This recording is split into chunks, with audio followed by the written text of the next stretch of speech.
Welcome to the Assay Tech Introduction to COVID-19 Neutralizing Antibody Tests. Antibodies are blood proteins produced in response to and counteracting a specific antigen. Your body has many different antibodies, but the primary antibodies are called IgG and IgM antibodies. These are the four most common antibody tests, and they all do different things. We'd like to tell you what each of them does so that you can better understand your testing options. These are standard antibody tests. COVID-19 test checks the amount of certain antibodies called immunoglobulins in your body. Antibodies are proteins that your immune cells make to fight off bacteria, viruses, and other harmful invaders. The immunoglobulin test can show whether there's a problem with your immune system.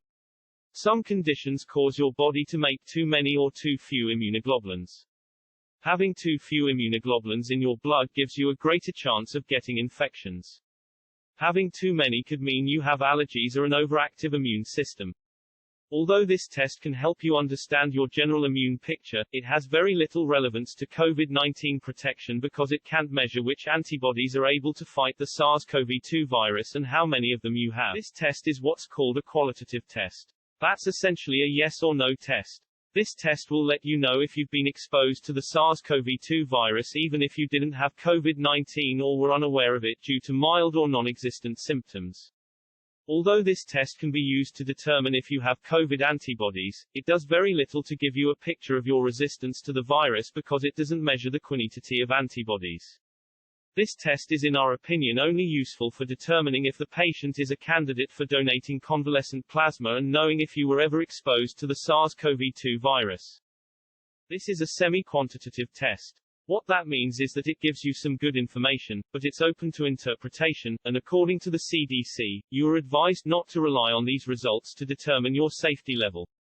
This test measures your level of antibodies that bind or attach to the SARS-CoV-2 spike protein. What you don't know is how many of those binding antibodies help neutralize the virus before it causes COVID-19. In science terms, they are testing for antibodies that are capable of blocking the RBD-ACE2 interaction, and should include a large portion of neutralizing antibodies. However, they are still not looking at total neutralizing antibodies as there are neutralizing antibodies that bind outside of the RBD and prevent virus entry at a step apart from receptor binding. It's a step up from a basic antibody or binding antibody test, but you'll soon see why it's not often the right choice for a patient's testing needs. This is the most significant and important test available, a fully quantitative test which measures your total COVID-19 neutralizing antibodies, including those that bind to the SARS-CoV-2 virus and those antibodies which bind outside the RBD and prevent virus entry at a step apart from receptor binding. After this test you will receive an antibody titer, or score, of 0 to 100 which reflects your total COVID neutralizing antibodies.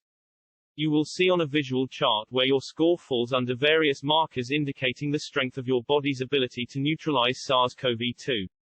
Because this is a fully quantitative result, you may choose to use this result to guide your decisions regarding vaccination, booster shots, protective measures or other decisions that involve risk and the ability to stay COVID-free.